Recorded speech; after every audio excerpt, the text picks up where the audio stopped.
Welcome to this edition of Diligence Inside America's Boardrooms. I'm TK Kerstetter and I'll be your host for today's show. Well, today we have our annual review, and back as usual to join me in that is Paula Loop, who's the leader of PwC's Governance Insight Center. Paula, welcome back. Thank you for having me. So every year, come the end of the year, we decide to project what we think is going to be the big issues and challenges for boards in 2020 this time. So as usual, we both sort of select topics that we think are We do a little fighting over those topics, but okay. Yeah, but you're the guest, so I'll give you, but I think it's a good distribution of them. So I'm going to let you, as usual, start first. So what is that first topic or challenge that you think boards need to be aware of in 2020? So one of the biggest topics that we've spent a lot of time over the last year, and I think is going to continue to get a lot of attention, is ESG. So environmental, social, and governance matters. I think institutional investors are just getting their teeth into this one, so there will be a lot of discussion to come. And I think actually the timing is good. I think it hangs well off of the whole discussion around the role of the corporation and the purpose of the corporation, which I know we're going to get to. So it hangs well off of that discussion. And primarily, boards they're very interested, they're very engaged. I think they're doing a lot of great things around ERM and risk oversight. So these things, while it's maybe a new catchy phrase, there's probably a lot of stuff they're already doing. The question I typically get though is, well, how do you see that in the board construct? Like, is there a committee that focuses on this, or what really happens? And what I'm seeing more and more is either the NomGov committee or there's a special committee or something kind of takes it on as a topic and thinks really about how are we going to start to communicate what we're doing in the area of ESG. But I also would argue there's opportunity for all committees and all members of the board. It really is an overall board discussion because it is about risk management and strategic opportunities. But I think the comp committee can get involved because it's definitely going to impact compensation, play a role there. And then the audit committee, beware, because I do think when you start to talk about metrics and providing more data and information to investors, I think who's better suited to think about policies, procedures, internal controls, and so forth around metrics than the audit committee. Yeah. So two comments or challenges on that. One is your annual survey did show, though, that there's still a gap between how board members feel and investors feel, and it was wider than you would hope for, with all the publicity that has happened relative to that. So that, I think that's certainly a point. The other is, as you know, there's a huge challenge about how you're going to measure, okay? And especially in the social, okay?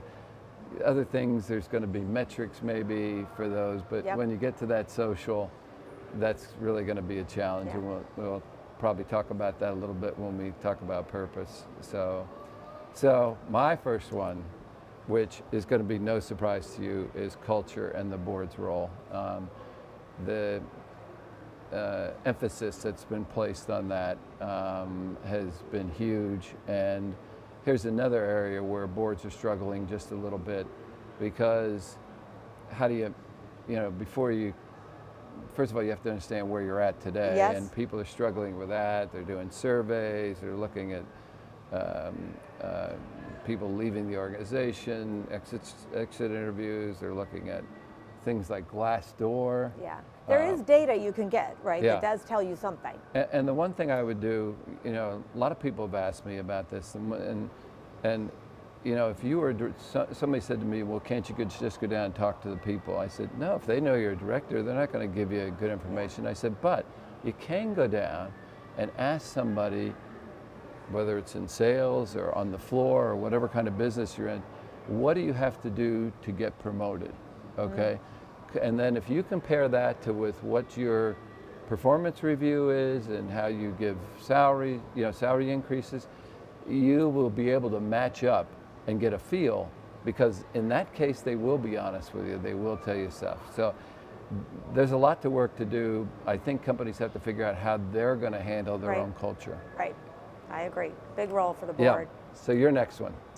So my next one kind of links well to that. It's talent management oversight. And it kind of covers both culture a little bit to the element there, and then even some of the S or the social out of the ESG. But I think this is a big topic for a lot of the large institutional investors this year. And if you think about it, 40 years ago, the big assets on the balance sheet for most companies were, property, plant, and equipment, and big bricks and mortar type things, right? And now, for most companies, their biggest asset is their workforce, and how are you really leveraging them? So I think investors are right to focus on talent management oversight and think about that and want to understand what the company's doing and what's the board's role. And it links pretty well also to transformations. I mean, there's not a company that I don't talk to that isn't going through some kind of digital transformation and thinking about upskilling their workforce and what they need to do. And their board. And their board, and what they need to do to take advantage of emerging technologies and so forth. So I think there's a pretty good amount of work and thinking that a board can do around talent management oversight. So for 15 years, when somebody's asked a question about what's the difference between your company and others, everybody would always say our people. Yeah. Okay? Yet, when you really looked at the time spent on talent management, obviously every company is unique and some pay a lot of attention to it, but not a lot of boards have seemingly paid a lot of attention to it. But now investors for the last couple of years are saying, hey, if this is so important and this is your differentiator, and like you said, transformation is coming, how are we preparing for this? We want to hear more about it. We want to understand more about this, and so it makes perfect sense. In fact, I think of all the things that investors have been putting emphasis on, talent management to me makes the most sense. Yeah, and even the SEC has put out a proposal to suggest that more information might need to go in the 10K reporting related to talent management. Yeah. So it used to just be the number of employees, and now they're thinking about, well, maybe we can expand that to get more real insights. So yeah, a lot more to come in that area. Yeah, and I don't think we're promoting the board should go way down into the organization, but they do need to be way more involved in linking their talent to the strategy of where the company's going. And the potential risks. Right. Yep.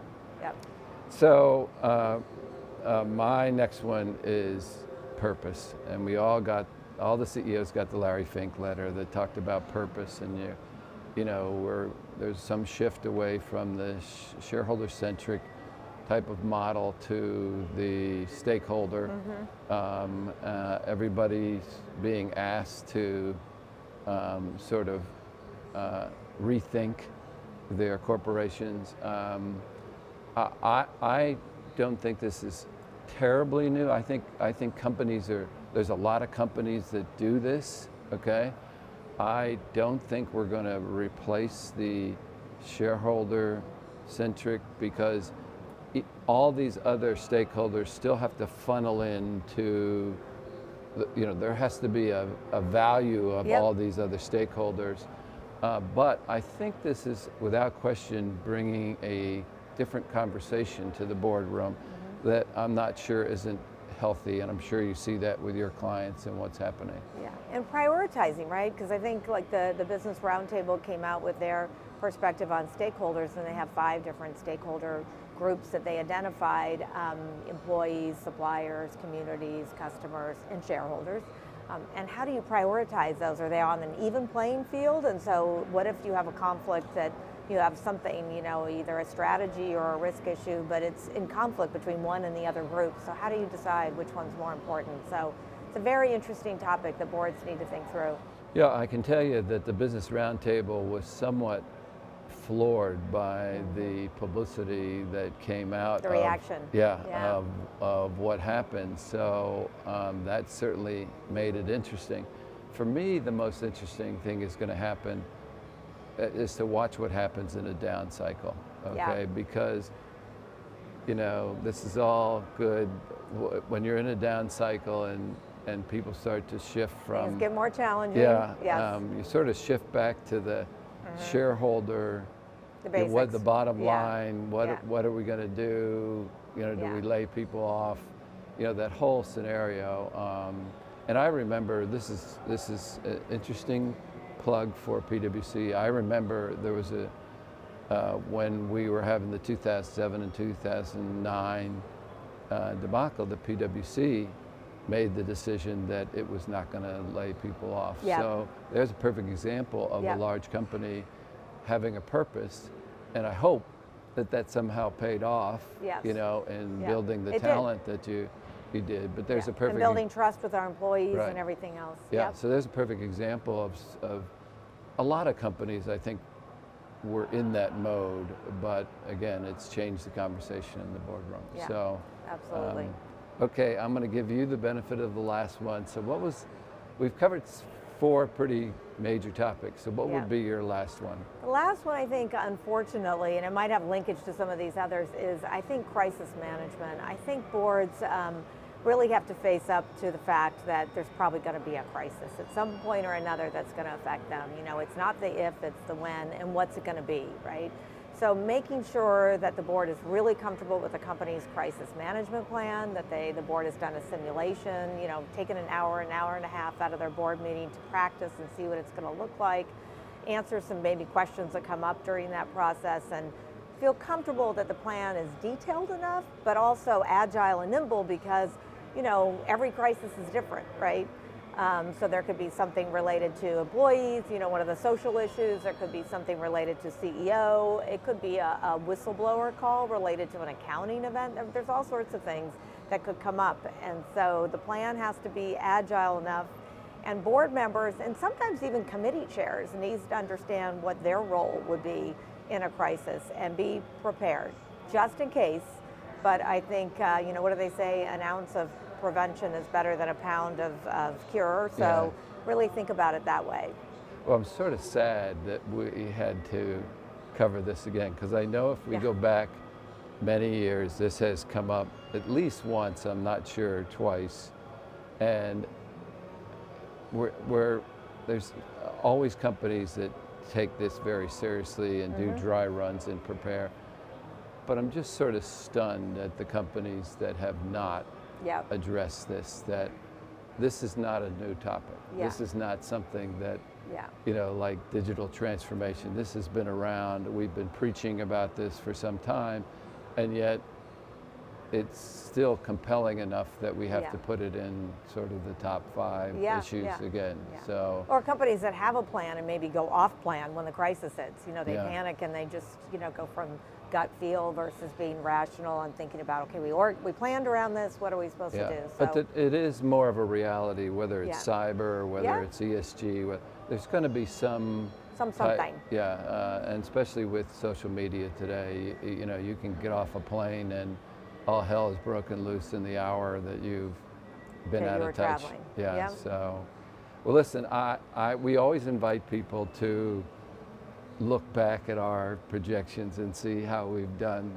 I've never taken any heat, so I always think it's pretty easy for us, since we live this world, to come up with our topics. But I wanted to thank you, as always, for joining us. And I'll look forward to watching on how these evolve, and also the great work that you guys have been doing in putting out reports. So thanks for joining me. Thank you for having me. And happy holidays. You too. And that will conclude this edition of Inside America's Boardrooms. We hope you enjoyed the show. We'll be back again next week when we take another look at a critical topic that'll help you be a better board member or committee member. So we'll see you then.